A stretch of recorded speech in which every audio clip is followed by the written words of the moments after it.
I thought we'd have a theme tune. Okay. And what was it? I don't know. I just remember that one from days gone by. Yeah. I was thinking of a 1970s sort of cartoon, something with Dastardly or Muttley. I thought that was the route you were going down. Oh, that's a great one, isn't it? Yeah. Yeah. So you got your cup of tea? Yes. Or is it a cup of coffee? Tea in my Germany 1, England 5 mug from, way back when, 2001, was it? Wow, yeah. You can see, or you can't see, it's clearly very faded. It used to have a very bright sort of logo, who scored, what minute.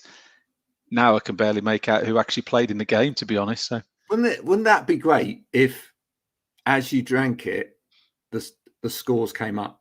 Oh, that would be awesome. I've seen one. I had a mug like that, but I can't remember what it was. It changed colour as the drink got cooler. I think it was the idea. Oh, yeah. Yeah, I had one of those, but right. Yeah. Yeah, no, my son had one of those. It was a Star Wars one. Mm. And I think the lightsabers lit up. Okay. As and when you got, as it was hot, and then as it cooled, it went a different color. I've got to be honest. Okay. I was really hoping that to get a guest on to do the game today, but as of yet, nobody's available, which is an absolute shame. Because it's been a roaring success, hasn't it? Where we're guessing ergonomic accessories. What I feel is that we might leave the game until a little bit later in the show, just because. Yeah, that's right. Just because. Why does he always do it? He's been absolutely quiet all morning. Kids and animals, Graham. Kids and animals. Absolutely. Haven't had a peek out of him. And then we come on air and now he's decided that something's at the door, even though something is clearly not at the door. Does everybody else have the same problem with pets? There you go. Oh, that is something I want to talk about. So we'll leave the game until a little bit later, just in case somebody can come on. If you're listening, watching, and you'd like to take part and be our guinea pig for today, we only need you for like 5 minutes just to describe something. That would be good. I'll make some shouts out in the middle of the program and see if we can find some. That's something I want to talk about today. I saw this on a post yesterday, and I thought this is right up our street. Apparently, some companies now are offering paternity leave. You didn't say paternity there, did you? No, just let that sink in for a minute. Some companies are now offering paternity leave. Okay. What do you think that is, Stephen? Well, it sounds like time off to let a new dog settle in the house or animal. It's time off because you've had a puppy. Okay.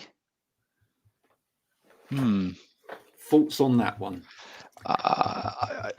Maybe I'm a bit cynical here. Massively open to abuse, potentially. Yeah.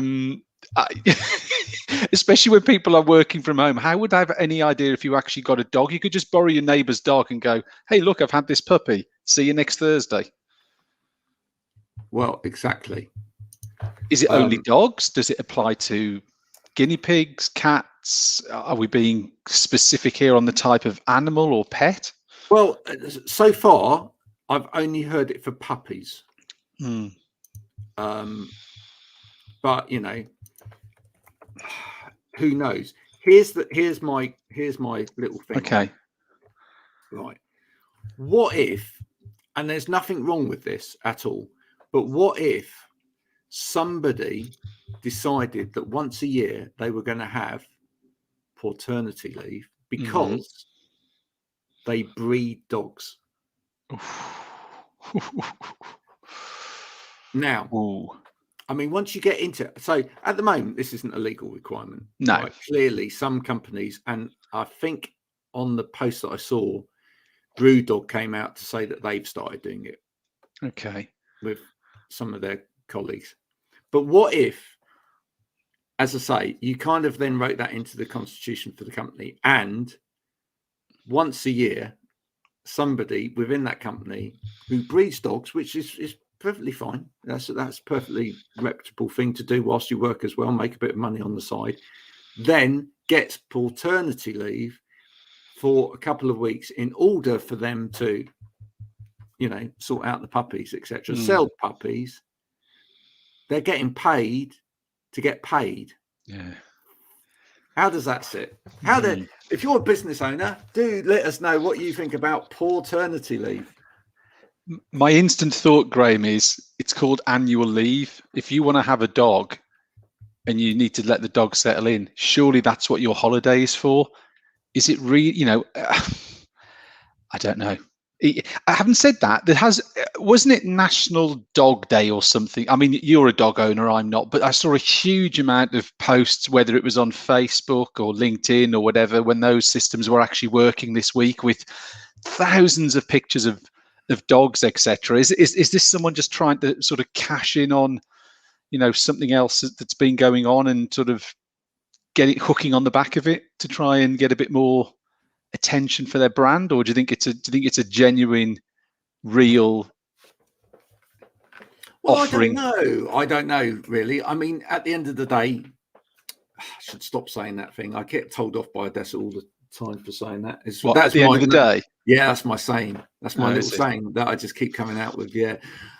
I mean, I understand that for some people, their pets are like children, and they're a member of the family, and but at the same time, a puppy isn't quite the same as having your own child, is it? Is it only applicable for people who have a dog but don't have kids? So you can't almost double dip. You can't have the paternity / maternity bit, but you can have, it's one or the other. If you've got kids, you can't have the dog thing. If you haven't got kids, you can have the dog thing. Yeah, I don't know. No, I don't know. I just wonder where you stop with it. Yeah, that's where it becomes a little bit of a worry to me. I think once you get beyond things to do with your immediate family, do we have do we have a paternity day where you have time off because your budgie's got a bad beak? Do we have whale of a time day because where you have time off because your blue whale has got a poorly fin? I don't know. There comes a point where all these things have to be paid for ultimately, don't they? There's a point where absolutely there's certain things that need to be provided by an employer. I have to say, once you get beyond close family and kids, I think you're pushing it there, aren't you? I think you're pushing it. But as you say, but you don't know. Again, though, Graham, we hear a lot about shortages of staff and labour in certain sectors. I mean, joking aside, maybe Brewdog have that situation and they see it as a differentiator. Maybe maybe them or other people are struggling to get staff, and actually, it could make a bit of a difference. I mean, surely this can only be for a small number of companies and number of people. But again, people, if you look at the minute, you're seeing about drivers being given £1,000 signing on fees and all those sort of things. Is this just another little fringe benefit that could tip someone and draw more people into your business? Who knows? I think it could be absolutely right. That definitely could be it. Who knows? What other stories have you seen this week, Stephen? The one I liked that I saw, was it this morning or yesterday morning, was "Get off your Peloton and get back in the office," which is the quote from, is it Oliver Dowden? I think one of the government ministers. I'm not sure he came out with that as that, but it was nicely paraphrased on one of the newspapers. I think it might have been this morning. But get off your Peloton and get back in the office. So that was quite interesting. I mean, how does that weigh up with flexible working, home working, hybrid working? I guess the other thing that we've kicked around a few times is the fact that there are a lot of businesses that are dependent on people getting back into the office, aren't they? We've touched on, public transport, we've touched on coffee shops, we've touched on sandwich shops, we've touched on all those different things that, will be impacted. So actually, is there an economic reason to get people back in the office? Is the fact that, that there needs to be flexible working, but there does need to be a proportion of the economy and the employees actually going back into the office. But I think it was just an interesting, probably a clever headline, but I thought that was quite an interesting one that came. Actually, it was isn't it the Conservative Party conference or something? It was probably one of these fringe meetings where MPs of whatever colour tend to make these sort of sensational statements, don't they? So yeah, that was an interesting one. I mean, the thing is with the Peloton thing, right? Other exercise bikes are available. Absolutely. Is that, why can't you move that to the office? Why can't we have Pelotons? Oh, maybe it's the sound. No, but you could have that on the headphones. Yeah. Right? Yeah. So why can't we have those in offices? Here's a good one for you. Okay. So why not move the Pelotons to the office? Mm. And in fact, I'm going to tell you this is going to blow you. You'll know this. You'll know this because obviously your organisation are Dutch, and therefore you've been to the main airport. You know where I'm going with this. I do. Right? Go on. Yeah, you know exactly where I'm going with this. So why don't you move them to the office and then have people work out on them, and then actually take some of the energy produced from that to power the laptops or whatever that they're using. Brilliant. Now that's great, isn't it?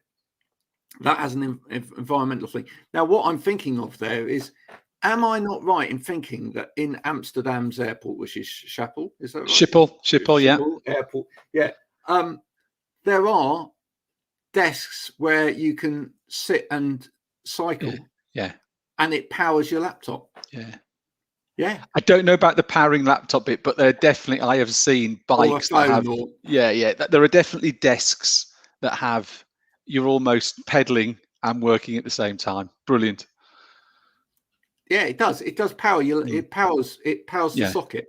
Yeah. On the desk, so you're actually producing energy. Brilliant.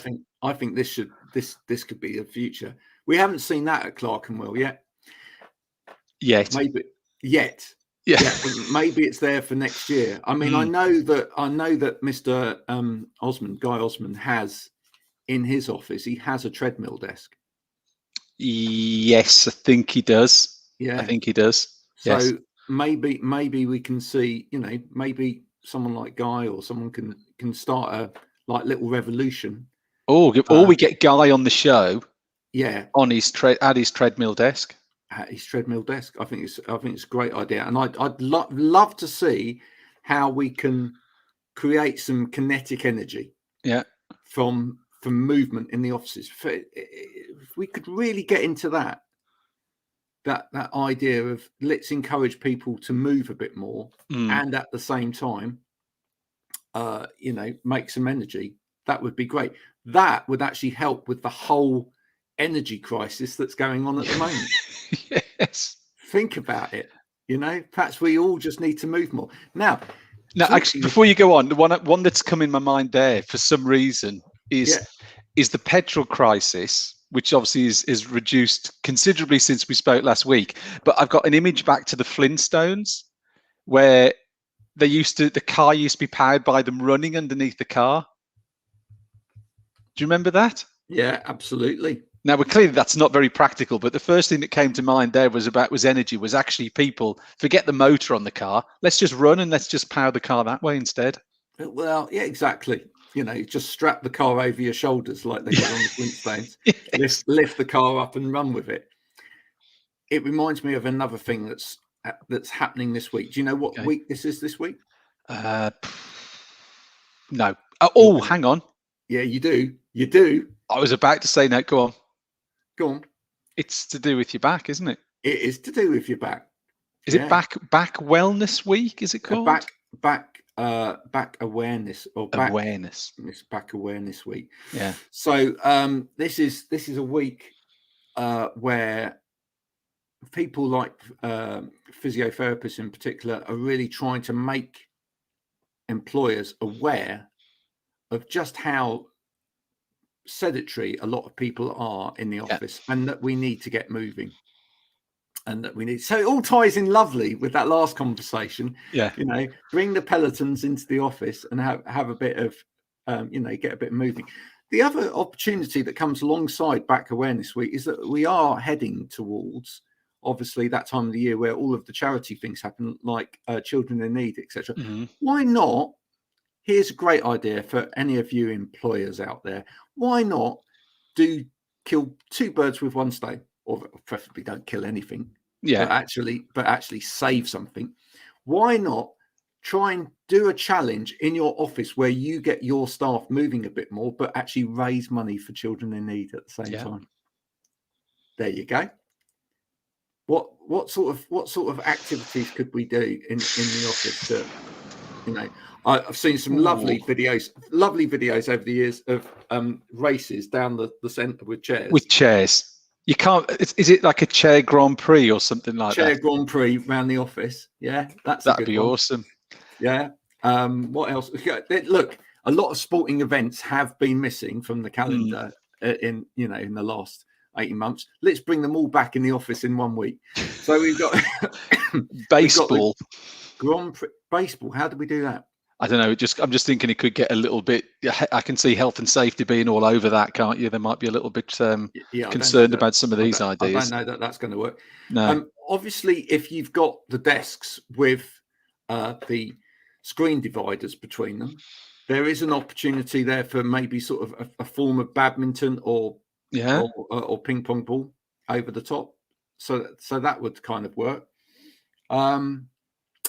Something to do with, I can't think of it. The thing that comes to mind is sit-stand desks. Sit-stand desks in a row. There must be something we can do that would integrate a sit-stand desk into some sort of sporting activity, wouldn't it? Yeah. No, absolutely. Anyway, do you know what? Talking about games, it's time for a game. Should there be some music or a graphic appear at this point? Yeah. Should we do some music? Yeah. There we go. Right, it's time for Stephen Gets Blindfolded and Graham tries to make him scream. Right, I'm going to get you to blindfold today. Have you got your blindfold ready? No. Should I go and get it? Yeah, go and get it. Okay, hang on. And while you're doing that, I'm going to introduce our guest. That's the thing to do, isn't it? Oh dear. There we go. Let's introduce Odessa. Hi. Hello. Thanks for Thanks for doing this. Nobody loved me. And that's need to line up some music. I feel like if you're going to keep bringing people into these kind of guess the material thing, you're going to have to actually line up some music, like make it a thing. Do you think we should make the music relevant to the person that's coming on? All I know is that you should not be the music. Right. Okay. What? With all the love in the world. Yeah. If you could pick your theme tune that you came into, what would it be?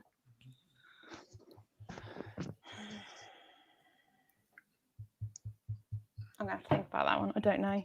No? I don't know. What would you pick? Stephen, if you were introduced in with music, what would yours be? Oh, I don't know. When you say introduced in, my instant thoughts is Chris Eubank coming into Tina Turner was simply the best in back in the 90s boxing. Yeah, that's what I think that would be great for you, wouldn't it? Yeah. I'm simply the best. Thank you. No, thank you. Please no. Yeah, we could do that. Would that be good? It's a perk of working with Graham, isn't it? That he likes to serenade you. Yeah. No, we could get a bit of Tina going for you. How about that? Actually, I just read this morning that she sold the rights to her music for 50 million. 50 million. I feel like she should have got more. Well, I thought that. You know what? When you get to a certain point in your life, and you think, I can sell the rights to my music for 50 million. Would you hang on to it? Yeah, for a better offer. She's iconic. Well, she is, but 50 million. Oh, come on. They were being cheap, and she was being desperate. Yeah. I'm sorry. I would have waited for more. If you'd have told people there was a bidding war, see how much you could have got for it. Just saying. Yeah. She probably did, though. She probably did. You say that, you don't know. Graham, are you expecting a bid to come in for yours pretty soon, or? Yeah, I've already had a bid for mine. Please stop. We'll pay you to stop. There was a lot of zeros in it. No, 2p. 0.002. 2p I've got for mine. I thought it was quite generous. It was 2p. Wow. It was 2p and one of those small packets of Haribo. But I was quite pleased with that. Gutted. I'd have held out for a Freddo at least. Freddo. Over Haribo? No, it's a little chocolate. No, on top of the Haribo. My dad used to apply us when we had to get the car wash. We didn't like the car wash, so we always used to get a Freddo or a Milky Way, Milky Bar. But I feel like I don't know if I'd swing a Haribo for that. I feel like you need to up the stakes, Stephen. Anyway, sorry, he doesn't like it because we've gone off track. So he's it's all right anyway. when he does it, but when we're actually interested. I love it. No, I really do love it. Anyway, we're going to play a game now. This is a game that we like to play once a week on Wow Ergonomics. It's called Guess the Ergonomic Product, in which one of us gets blindfolded, and our special guest this week, Odessa, is going to describe said object without telling the person what it is. So you cannot obviously say this is a pencil or this is a text. WhatsApp me though. Just WhatsApp me the answer.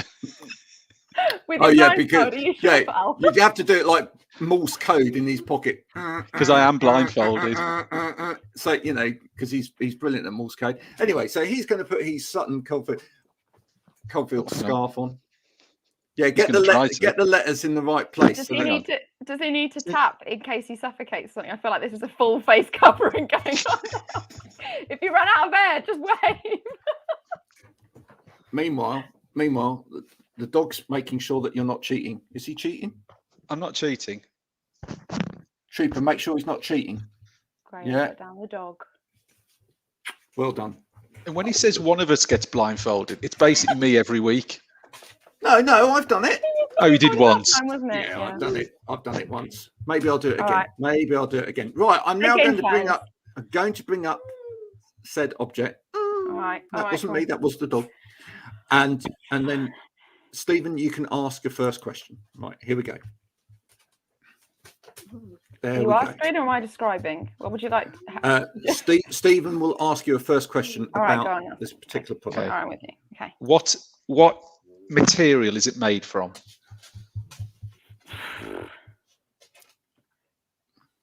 I don't know. It looks comfortable.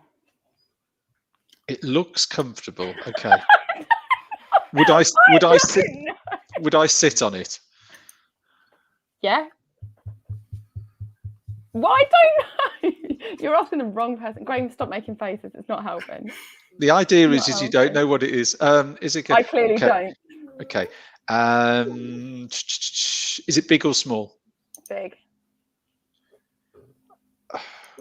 Is it a chair? Yes. Is it a chair? Yeah. Yeah. I'm not going to lie to you. If you hear Graham's voice, assume it's a lie. I know, but Graham's going to want me. It's going to want me to come out with the exact brand and colour and all that sort of thing, which is always mean. You don't need to come out with the exact colour. Leave that up, Graham, because otherwise I'm not going to be able to do this. Just leave the image up. Oh yeah. Okay. That would be helpful. So, is it a chair or is it a stool?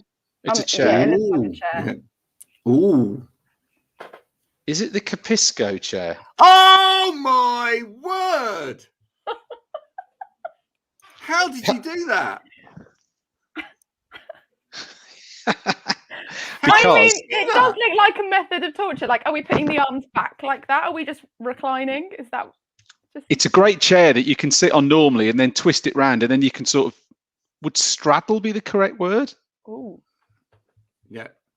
So, fair enough. Obviously, at this point, we now have to educate Odessa about the hard Capisco chair. If I don't get a proper sales pitch, I'm walking. Okay. So it's a saddle-based chair. So you can see by the actual seat shape itself, it isn't just like a flat pad like a lot of chairs. It actually has a kind of saddle seat, and which is why when Stephen asked the question, do you sit on it? I went, because actually you don't actually sit. Well, you don't levitate on it, and you don't lay down on sit it. on it. Therefore...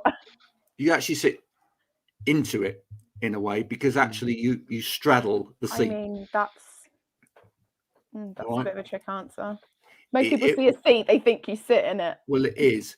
And you'll also notice that the seat doesn't have arms in the same way that you would normally perceive arms. Can we see it again? Yeah, absolutely. So not that you're not already familiar with it, Stephen. normally you would have arms that come out from the side of the chair, but you don't have that here. And the reason being is you have those cutaways around the back. So your arms actually sit back into those cutaways to rest posture, the arms. Presumably. It's a different posture. It's a particular kind of posture. But as Stephen also says, there's the opportunity with this chair to actually turn yourself completely around, sit into the seat the other way, and you can actually lean forward with the back into your chest. Yeah. So your chest bones almost, if you put it back on the screen, Graham, your chest bone is sort of leaning into the back, as it were. Your arms go around there, your legs, and then your bum just sits on the cutaway. So it's actually very comfortable sat. I prefer it that way. I would as opposed to that way. I would not sit on the normal way. It doesn't. There you go. Great if you're a workplace masseuse, because they're already in the right position for the old back massage, as it were. Yeah, and in fact, we've seen some of those on LinkedIn this week. Have we? Yeah. There's been a few posts by, is it Helen's company? Yeah, the young lady is called Renee Lanzen. She's just joined Helen, and she massages people at work. It's her headline. She's got beautiful blue hair. There you go. So if other hair colours are available. If you're on LinkedIn and you want to find someone to come to an event that you're holding, or come to the office and massage people's backs, all a good part of Back Awareness Week. Remember that. See what he did there. See Clever. What he did there. Then you can organise that. The wonderful people that there are on LinkedIn, all to do with backs. Of course, there are hundreds of other back specialists on LinkedIn, all available at the touch of a button. You can find all of those people there. What about now, Odessa, before you disappear, what's your take on porternity? I don't know what's happened now. In other words, what he's saying is you've got 2 minutes till you have to jog on. So what have you got to say? What's your take on porternity? Should people have time off for one of these? I mean, mine's on the floor asleep. I can see it being useful, because otherwise you've got to bring it into the office if you make the decision to get a puppy, which in my last place they did. All puppies were allowed in the office. Okay. Red was excluded because he's too big. What is he? He's a Hungarian Vizsla. But when they're puppies, so he's got like we had like miniature Dachshunds coming in. He's not big, but when you're a miniature Dachshund puppy, yes, he's big. And that's the size of dogs that they were having into the office, is these tiny puppies. And then Mike comes in and his face is at everyone's desk level, barking at anyone who comes through the door and trying to steal food because it's the right height, and blocking people in when they wanted to get out of their chair because he wanted a cuddle. So, yes, please have the first 2 weeks of having a dog at home. Please do not bring it into the office. Well, you see, there you go. That's another viewpoint that we haven't really considered, because actually, some offices do offer crèche facilities to their staff. Do you really want to be offering kennel facilities? Maybe not. So maybe it's just better to... The fact that you've got dogs that aren't toilet trained in the office is horrendous. So work from home for the first 2 weeks, please. Yeah. Until your dog is a little more settled, and then consider coming into the office on a flexible or hybrid model. Yeah. See what she did there. Yeah. See what she did. See what she did. Anton's watching. Hi, Afternoon. Hey, Anton. Anton, what do you think about paternity leave? Do let us know. Have you ever had a... And hang on, are we talking about dogs? Or are we talking about cats as well? Well, This is the thing. Cats don't need anything from anybody, but I know as a first-time cat owner, I made my husband stay at home so the cat wasn't on its own. Right. Well, all of the cases we've seen so far have been about dogs and puppies. I'm just saying. Yeah. Well, that's what we said. How far do you go with it? You know. Consider all pause. Do we need to get Mr. Odessa on this one day, because we hear a lot about him, how he's It's Mr. Odessa. Yeah. Because I'm just thinking there's a lot of things he gets told to do. I think we need to hear the other side of the story here, don't we? Yeah, doesn't he get sent to sent to the shops, doesn't he? Doesn't he do the food shop and all? On a previous show. I've started doing it. Oh wow. I'm doing it more. Online. I think James should come on sometime. That'd be great. He won't. He would never say yes. No. But he might now because I've said so. It's much more likely that we'll probably get one of Odessa's children on. Hang on. Why don't you just tell him he's got to come on? Then he'll come on. 90% of the time he is on the phone ignoring my existence, because that's what he does. He's IT support. So he works in the help desk. So he is really busy. IT support, switch it off, switch it on again.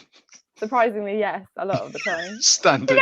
But I sit there and I listen to some of these calls and I was like, I know how to do that. And he was like, honestly, IT support is not that hard, because that's the first thing that you do is, have you turned it off? Have you turned it on again? Have you checked your settings? Have you got interconnections? Like, it's basic things that normal PC users know. And it's like, well, when did you last log in? Have you got your PC with you? Like, all these basic questions. Like, if you're calling about it, I should sincerely hope that the piece of equipment we're talking about is right next to you at this point. It's not like a 111 call, is it? You know, like when you get the 111, they're like, is the person you're calling about sitting next to you? And I was like, oh, they were asleep. No, can you wake them up? Don't really want to. It's a child who I'm concerned is quite ill. If they're asleep, don't wake them up.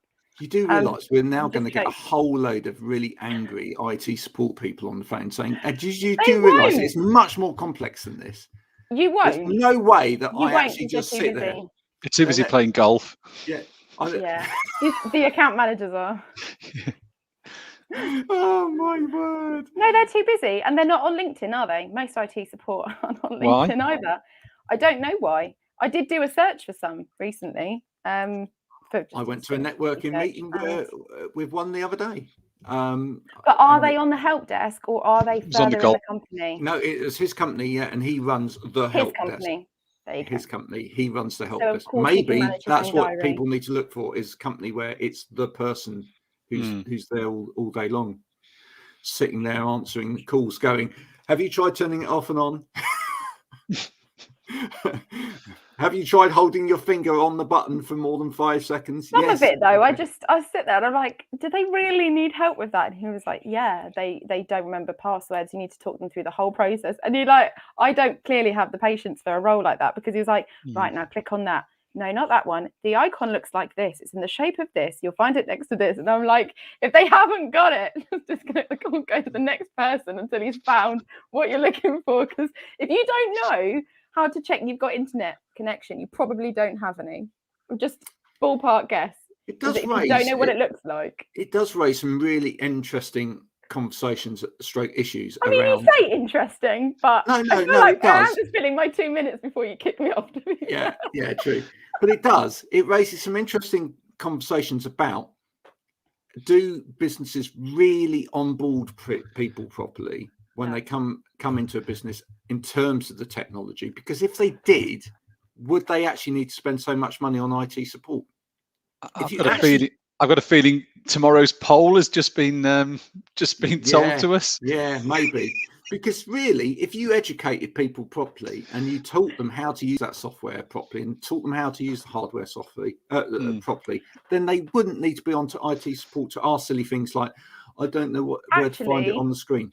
The only thing I'd say about that is, I feel like I've got a red pen for a reason, is that they're often not allowed to touch the settings because they can't be trusted and they screw it up for the rest of the company. So a lot of the time they have to be guided through it because the company doesn't want to show them in case they break stuff, or they're just too lazy to do it themselves half the time. And it's easier if somebody does it all day, every day, to tell them really quickly.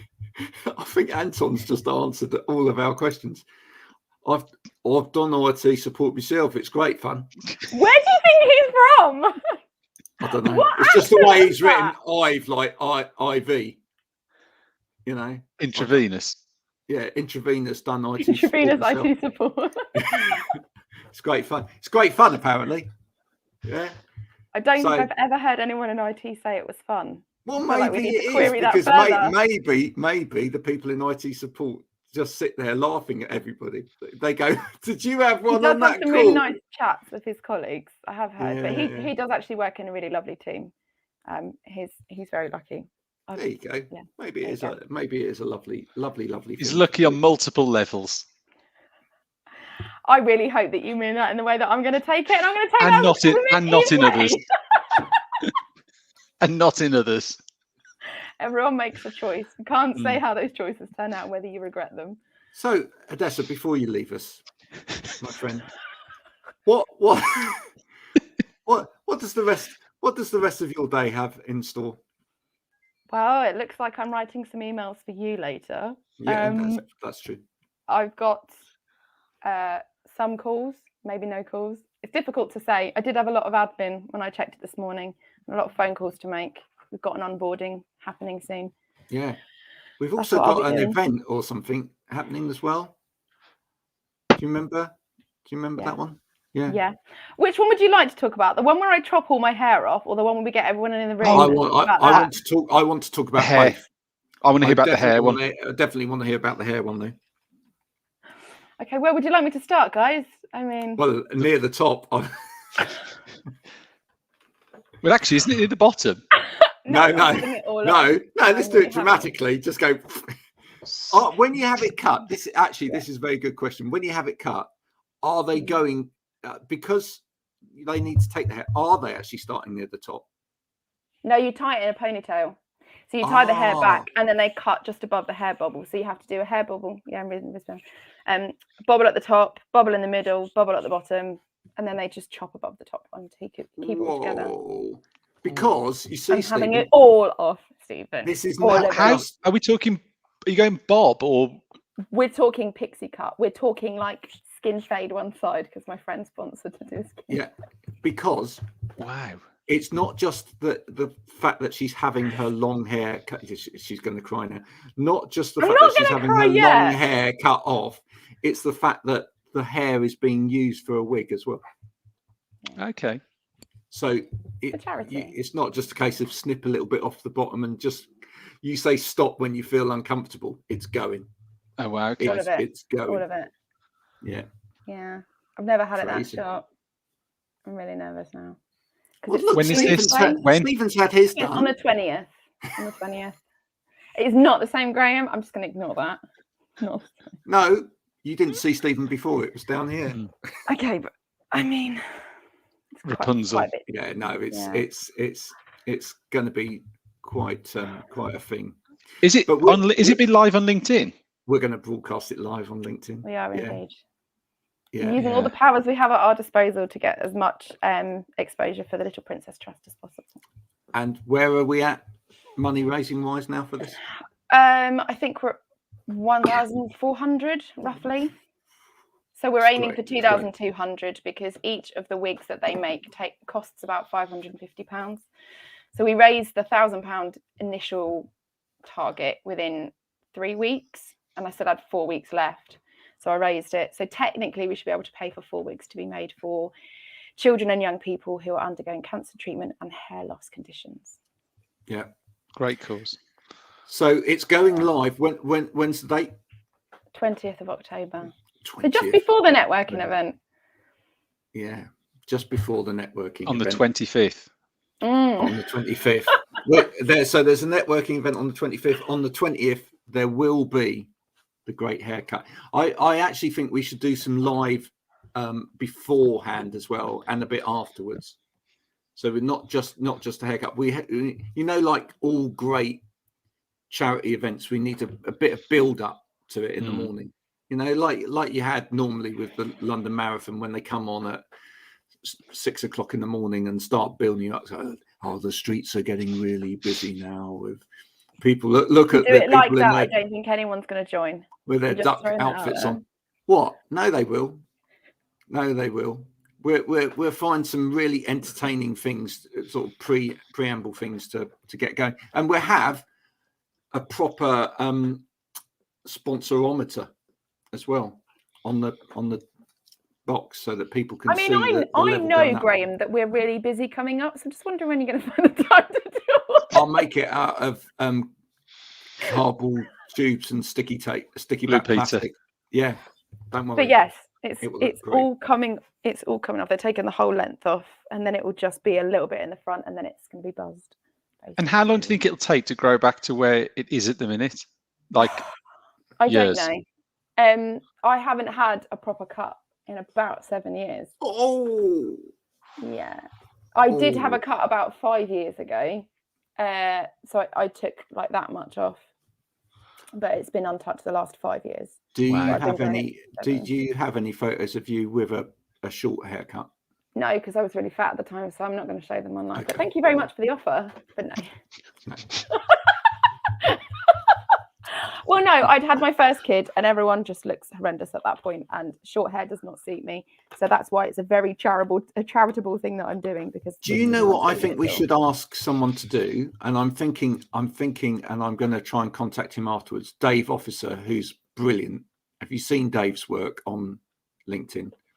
He's a graphic artist, but any graphic artist that's watching this throughout the day that really knows their stuff and really knows how to do sort of.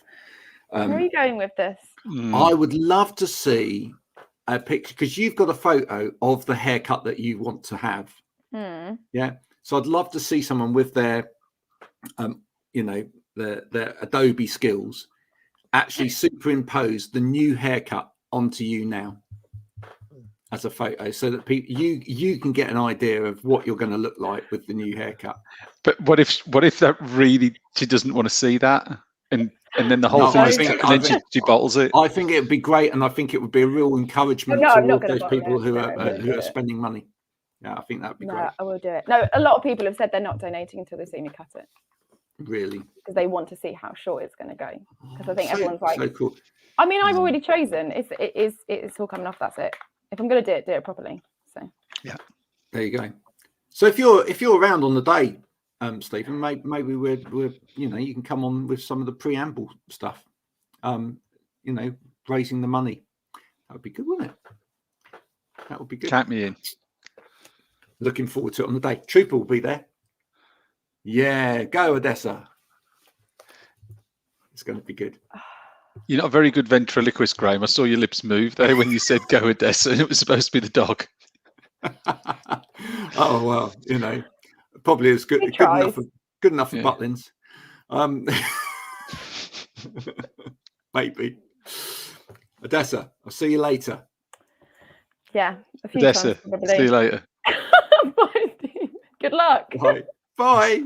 I'll need Bye it. for now. There we go. Oh, always a pleasure. Friend of the show. Now, there's a question, Graham. When you're on holiday, does Odessa sub in as the presenter? Yeah, I think she should. I think she should do that when I'm away. That's a good idea. That's good going forward. There's one more thing that I want to talk about before. And I've got one as well. So yours first, and then mine. Okay. So the last one that I want to leave us with is, and I did my post on it this morning, is Amazon are now about to open a store in the UK, not a food store, but a store selling. A physical store selling around about 2,000 SKUs from their best of catalogue. Thoughts on that? Well, it was interesting because I read the article as well, and they were talking about how the price tags would be electronic, I guess, to make sure they matched in with the online bit. I don't really see the point.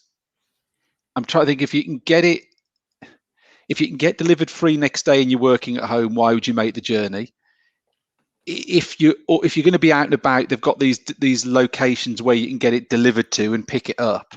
Yeah. So I'm just questioning what gap in the market are they seeing? What are they? To me, it's a lost leader trying to achieve something, but I'm not quite worked out what they're trying to achieve. Someone maybe more knowledgeable in the whole retail area more than I would know what they're trying to achieve, but it seems a little bit gimmicky. I don't quite get it, but. What do you think? Well, is it not about data still? Okay. I imagine I imagine that a business like Amazon thrives on user data.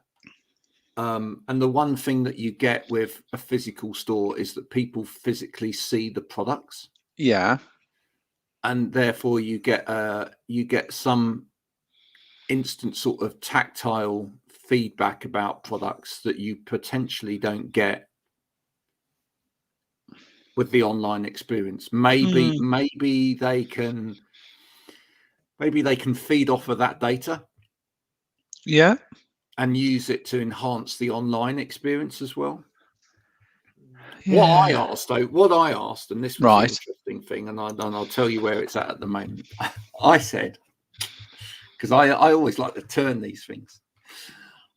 I said, so will people be doing the same to Amazon when they create a store as they've done to other retailers? In other words, you go in, you physically look at the product.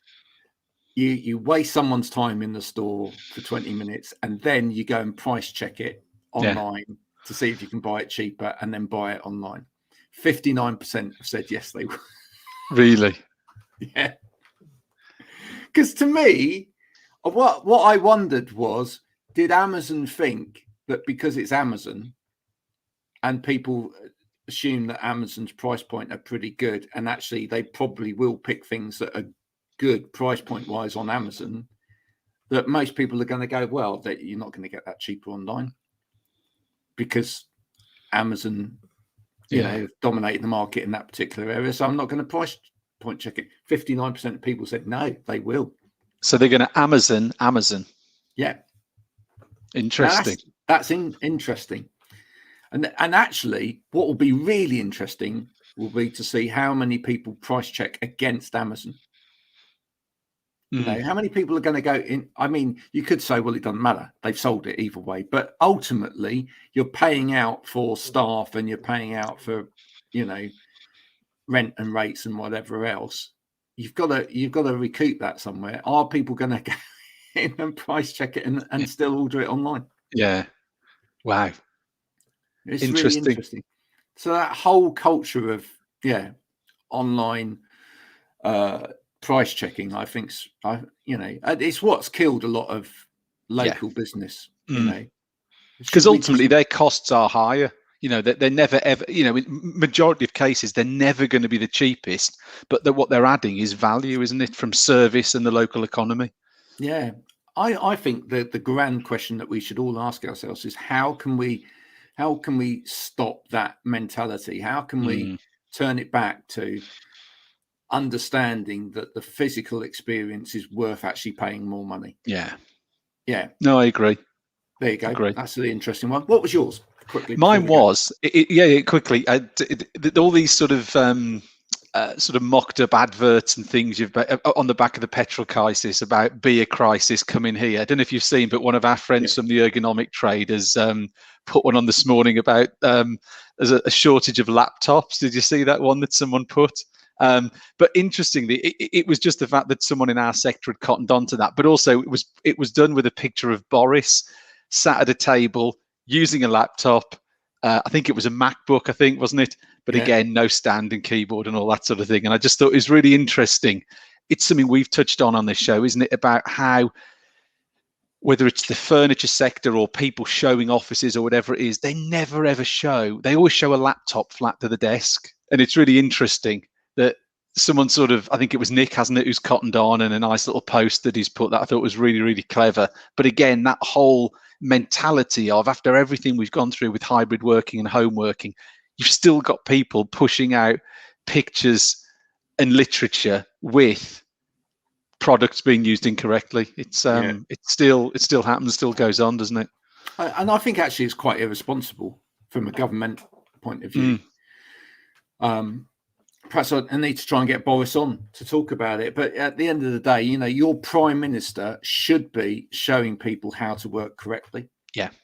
You know, even more so because this is Back Awareness Week. Absolutely. Goodness sake, man. And he was hunched over. Yeah. Leading forward. Exactly. What are you playing at, Prime Minister? Poor messaging. It is poor messaging. You know, how many people of filling up NHS space every year with treatment from poor backs caused by working over a laptop badly. Think about that, Prime Minister. You know, get on and show. All you need to do is lead by example. Get on and show people that you know how to use a laptop riser. Now, here's the thing. What would be the best way for me to get in touch with Boris and get him some back at Elkhausen kit to work on his laptop? That's an interesting question, isn't it? Yeah. We will kit Bozza out with some free kit so he works correctly and he's more back aware. How does anyone out there who's watching this, how do we get that to him?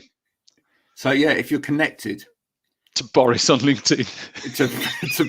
Well, hang on, let's just have a quick look. Let's see if we can... He is on LinkedIn. He is. Yeah. I mean, you can only follow him though. You can't connect, can you? You can't connect. You can't connect, and it probably isn't him. But you know, yeah, I think that's a really good idea. Here's what I'm going to do this afternoon. I'm going to follow him on LinkedIn, and if I can find that picture, I'm going to comment, and I'm going to see if whoever manages his account comes and takes up the offer of some free kit. Yeah. Here's the challenge to all of our ergonomic friends that are out there over this next week. Let's see how many high-profile celebrities we can find using a laptop incorrectly, and let's target them. Yeah. Right. I can guarantee you that the manufacturers will support you in this. If you can find high-profile celebrities, we will kit them out for free. We will. Absolutely. Right? I'm 100% on board with this. Backer will do it. In order to promote from the top downwards, good ergonomics. Yeah, because that's what people need to see. That's what people need to see. So let's have a think. Over the next week, we want some England footballers, maybe some England cricket players. I watched the ladies' cricket the other day. That was brilliant. Fantastic. So yeah, some top flight sports people would be good. Any musicians? I might actually target some musicians because I know quite a few. Any musicians? Let's get some musicians out there using it properly. What else? Anybody from any sort of there's one. Let's try and get something onto something like Gogglebox. Just saying. There we go. There you go. Challenge accepted, Ergo people. We're on it. Let's see over the next week for back aware, and we can use back awareness week as the impetus for this. We can say to people, it's back awareness week. Did you realise that you're using a laptop incorrectly? We're going to kit you out so that you can use your celebrity status to show people correctly how you should be sitting. Brilliant. There we go. I'm off to get that. Well, that's me done for this afternoon. I'm off to stalk celebrities on LinkedIn. We will come back and report. If you're an ergonomist, physio, osteopath, and you're working within the sector and you know any celebrities and you've managed to achieve this in the next week, do let us know and we'll report back on it next week. Yeah, absolutely. That's going to be great fun. Yeah. Brilliant. Stephen, thanks for joining me as ever. We'll see you again next week, folks. Bye for now.